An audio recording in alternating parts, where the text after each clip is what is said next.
Pembahasan yang ketiga adalah rencana meningkatkan motivasi. Di sini terdapat 4 kasus. Yang pertama adalah kasus dari Ananda Tania. Tania berusia 7 tahun. Dia memiliki kemampuan yang rendah dan keinginan rendah untuk sukses. Bagaimana sih cara guru untuk menumbuhkan motivasinya? Yang pertama adalah melakukan pendekatan untuk mengetahui kemampuan apa yang rendah dan penyebab rendahnya keinginan untuk sukses. Pendekatan kepada anak bisa dilakukan melalui komunikasi sederhana setiap hari agar tercipta rasa aman dan nyaman ketika anak dekat dengan kita.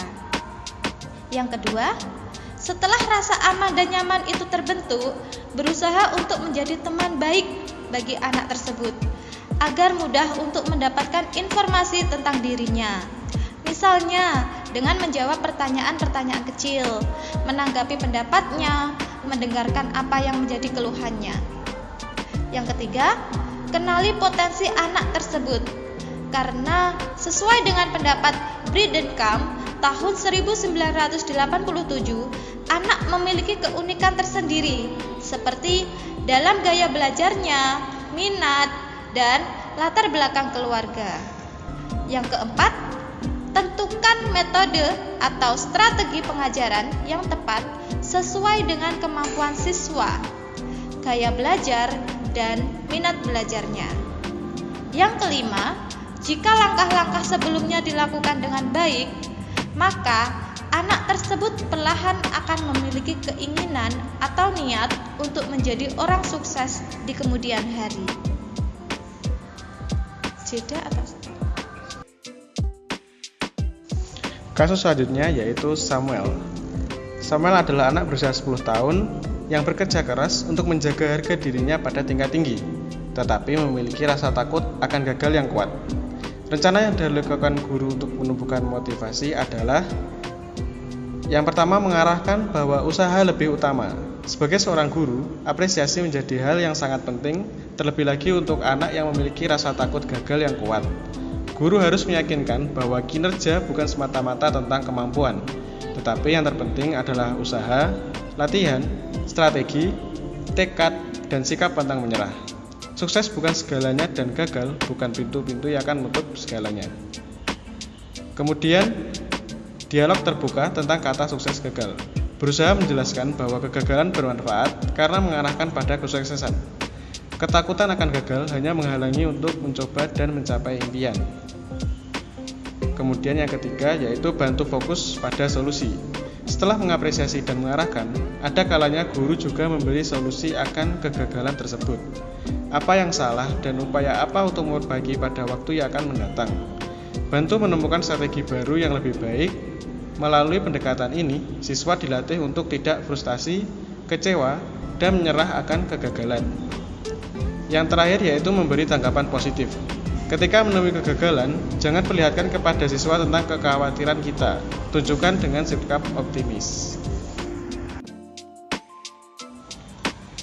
Yang ketiga, terjadi pada Ananda Sandra, berusia 13 tahun, yang tenang di kelas dan meremehkan keterampilan mereka.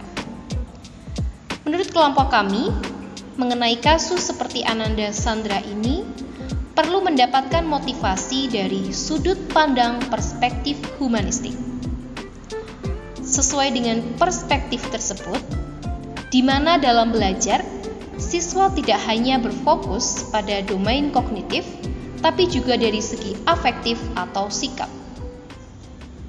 Berangkat dari hal tersebut, motivasi yang dapat diberikan oleh guru, pertama, memberikan pengertian kepada siswa tersebut mengenai tujuan menghormati orang lain. Yang kedua, mencontohkan dan memberitahu mengenai cara untuk menghargai pendapat orang lain. Cara yang ketiga, mendorong siswa untuk berdiskusi dalam upaya meningkatkan kemampuan komunikasinya.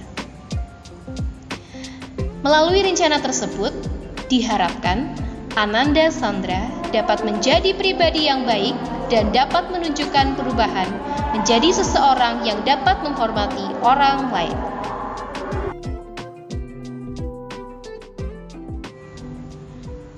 Yang keempat, terjadi pada Ananda Robert, berusia 16 tahun, yang menunjukkan sedikit minat di sekolah dan saat ini ia tinggal bersama bibinya. Dan Anda atau kita sebagai seorang guru tidak bisa menghubungi orang tuanya. Rencana peningkatan motivasi yang dapat kami lakukan, yang pertama, yaitu melalui pendekatan secara kekeluargaan. Dengan cara guru memberikan masukan-masukan positif kepada siswa bahwa sekolah adalah tempat yang nyaman untuk melakukan aktivitas.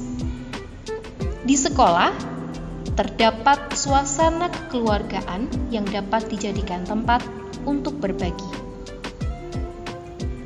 Yang kedua, menciptakan iklim pembelajaran yang menarik. Dengan metode pembelajaran ini akan membuat Robert merasa tidak tertekan untuk melakukan pembelajaran di sekolah.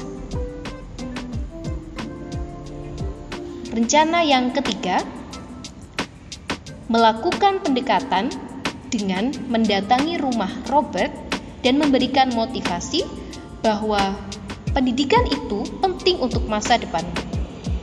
Kemudian, bertanya tentang permasalahan apa yang membuat Robert tidak masuk sekolah dan memberikan solusi untuk permasalahan tersebut. Rencana yang terakhir, meminta teman yang dekat dengan Robert untuk selalu mengajak berangkat ke sekolah.